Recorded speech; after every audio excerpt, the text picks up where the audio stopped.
All right, y'all, welcome back to the show. It's Anti-War Radio. And by the hairs of my chinny chin chin, I've got Jane Hamsher on the line from Fire Dog Lake, where they do all of the best journalism on the case, well, on a lot of different things, but particularly at issue today is the treatment of the heroic Bradley Manning in his military prison cell. Welcome to the show. How are you doing, Jane? Thanks for having me, Scott. I really appreciate it. I'm doing good today. How about yourself? I'm doing great, and I'm really happy to have you here. So, there's so much going on. I'm not sure exactly where to begin, but I guess start with the thumbnail of who this guy is, how he ended up in the military's custody. Then we can talk a little bit about, because, there are new people every day, right? Absolutely. And then we can talk about exactly what's going on here and why I got such a problem with it. Well, to back up just a second, I sort of got involved in the situation by chance. Glenn Greenwald, who I know your listeners probably know, was doing a lot of work on the WikiLeaks case, and he did a story on a guy named David House, who is a friend of Bradley Manning's, helped form the Bradley Manning Support Network, raising money for his legal defense. And his computer was seized at the airport, I believe back, I'm going to say November, October of last year. He contacted Glenn and told him what had happened to him, and for no better reason than we know of than the fact that he was, supporting Bradley Manning. So he told Glenn that he was going down to Quantico on a regular basis to visit him, where he was being detained on the Marine base. And he's, 23 years old, just graduated from college. And Glenn said, "Oh, well, you can stay with Jane Hamsher when you go down there." So I came to the activism sort of by accident. Good old Glenn Greenwald. You can always count on him to get it done, right? Exactly. So David House began coming down here, and they were, making it difficult for him to get in the base. So I started driving him down about 45 minutes to Quantico, and and started getting interested in what was happening. And as I started looking at what the evidence was, I started putting together a timeline and what was known about what Manning had done. And really very little publicly is known about what he did, as a long way of answering your question. We know what the military has charged him with, which is actually nothing related to WikiLeaks. The only person whose allegations regarding him in the press are known is a guy named Adrian Lameau, who is unreliable and has said many different conflicting things. So to say, what's he in there for? I know why the military thinks he's there. I know why Adrian Lameau says he's there. The defense has actually admitted nothing, and so we're not actually. There's no way to actually really know. Right. Yeah. The way I've been saying it on the show is, well, as far as the military is concerned and what he's accused of and all that, he's just alleged. He's just a suspect. He's innocent till he's proven guilty. As far as I'm concerned, he's a convicted American hero.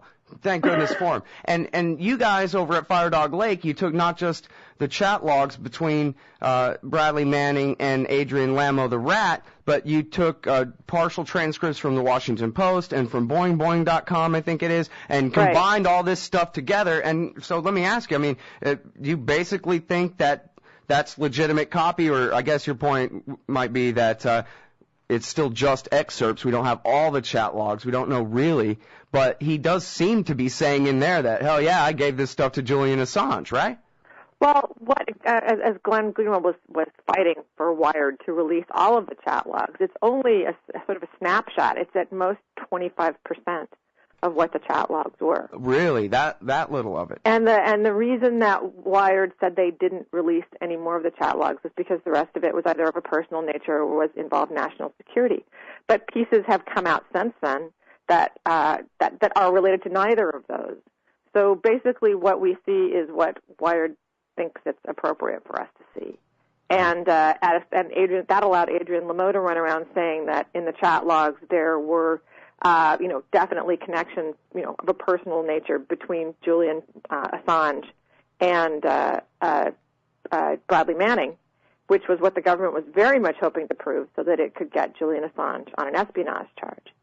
And so we went through and, did this very elaborate timeline. We transcribed everything Adrian Lameau said. It sort of was used by Glenn as ammunition in his battle to try and get Wired to release the chat transcripts.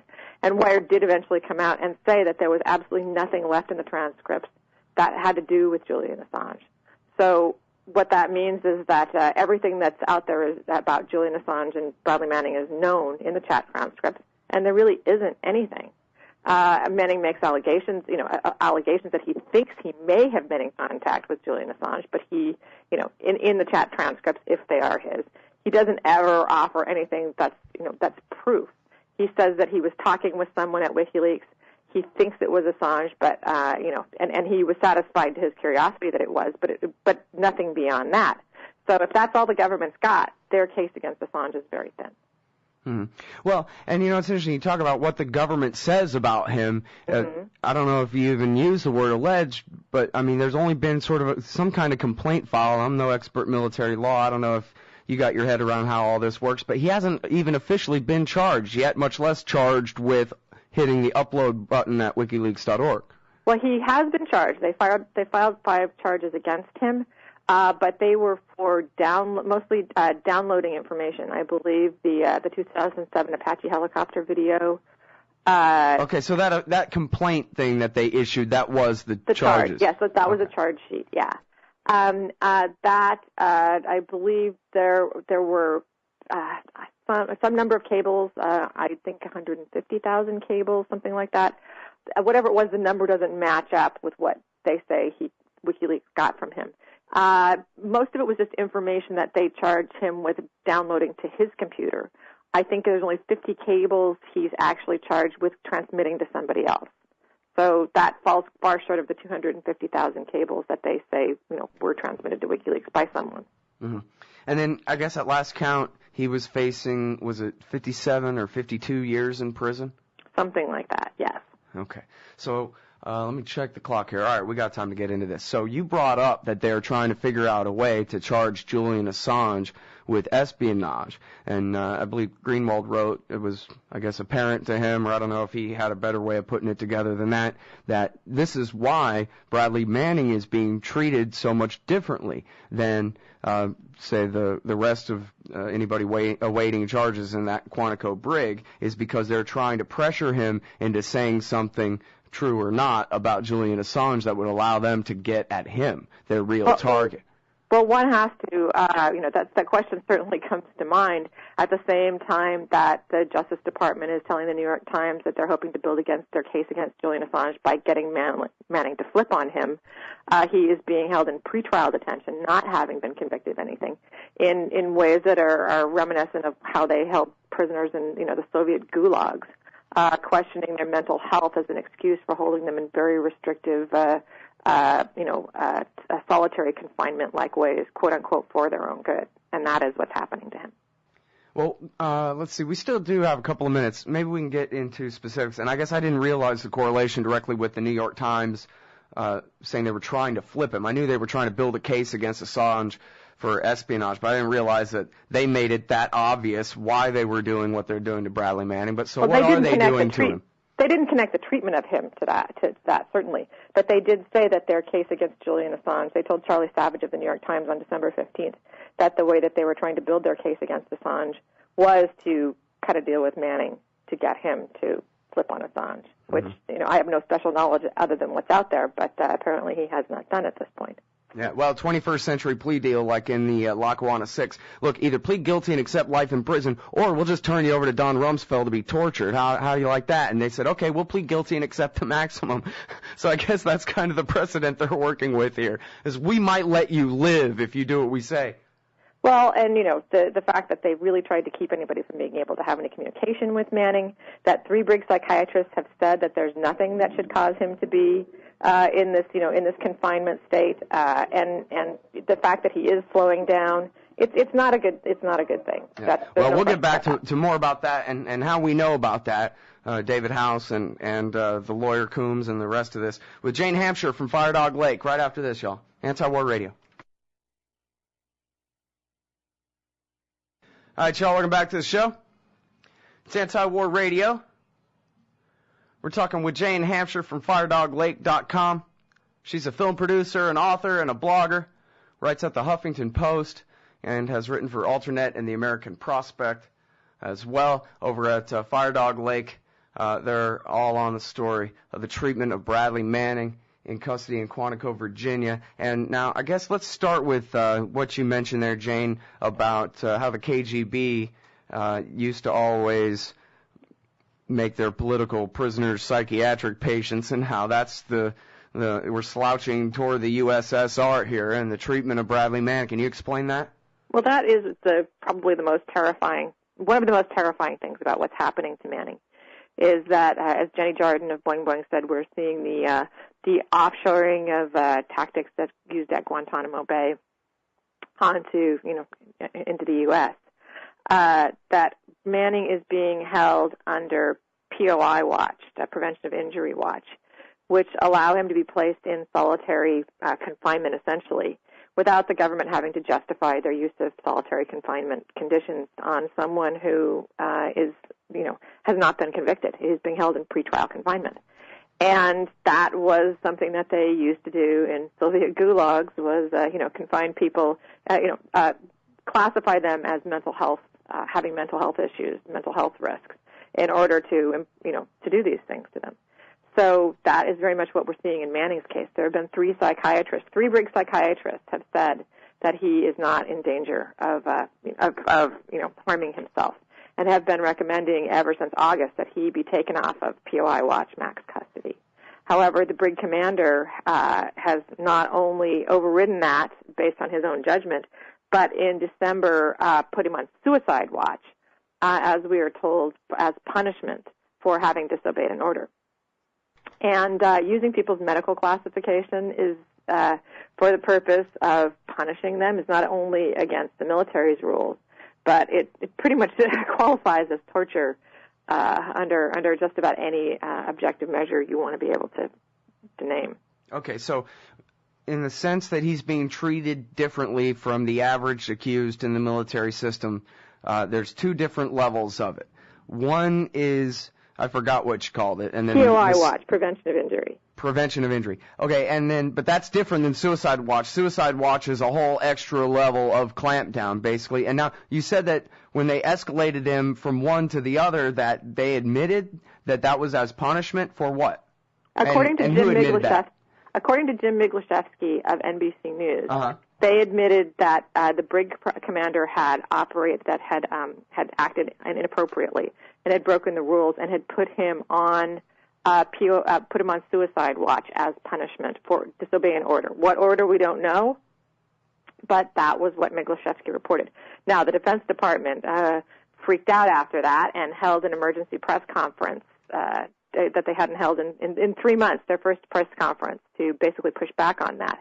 And Jeff Morrill, who is the Department of Defense spokesperson, specifically called out Miglashevsky and slapped him down for inaccurate reporting. Nonetheless, the Brig Commander was replaced that week. So how inaccurate, circumstantially, circumstances sort of conspired to back up Miglashevsky. Right. Well, that's funny. I can't think of that guy without thinking of him after the Camp Lejeune speech saying, well, I don't know what Obama's talking about, but here at the Pentagon, they say we're going to be in Iraq for at least 15 or 20 years. Well, he's been the Pentagon correspondent there for decades, for NBC News. He really knows those guys well and knows what they think. So it's interesting. Anyway, I'm sorry for going off on a tangent. No, I think you're absolutely right. It wasn't like he isn't in there all day long every day. And Miglashevsky right. His office is there at the Pentagon. He might as well be one of them.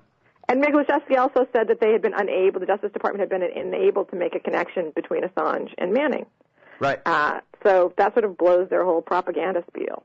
Right, and their motive for doing this to him out of the water. And, this is something that Greenwald has talked a lot about, and I'm sure you guys have covered as well, is, the inhumane treatment, which, if this wasn't war on terror time or whatever, might be one of our biggest issues would be prison reform in America and not holding people in solitary confinement even if they are convicted terrorists. But he's being held in conditions that right now Americans basically accept, which are the conditions that Ramzi Youssef and the Unabomber are being held under in Colorado in the Supermax.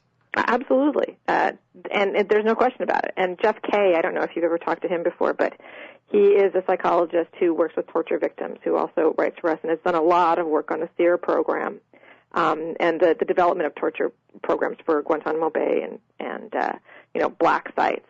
And he has written extensively about how, what's being done to Manning very much undermines people's mental stability and can cause the very things that you say you're trying to prevent.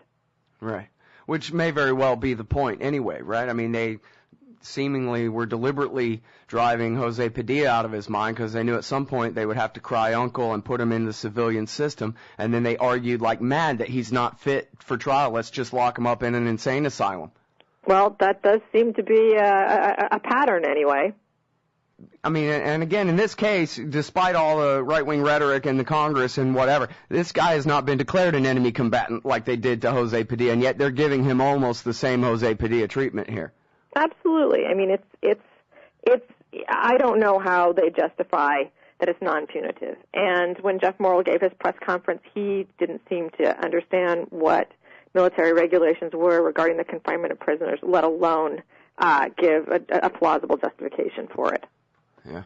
Now, I saw here on your site, too, that David House is reporting, a great many things, but one of them is that Manning has learned of events in Egypt and Tunisia. I guess they do let him watch a little bit of TV, and that he's very excited about this happening. And I guess if we assume his I don't know what's the word for guilt when you approve of it or whatever, but if we assume that he's the one who did it and uploaded these State Department documents, he gets to take a little bit of credit for the overthrow of some dictatorships, at least one and a half so far. I drove David down again last weekend to Quantico, and when he got back, number one, he can't discuss. There are two guards there all the time, so they were absolutely not discussing anything that Bradley Manning did or didn't do. That was not the context. It was just more, how do you turn on the television without seeing Egypt and Tunisia these days, right? Right.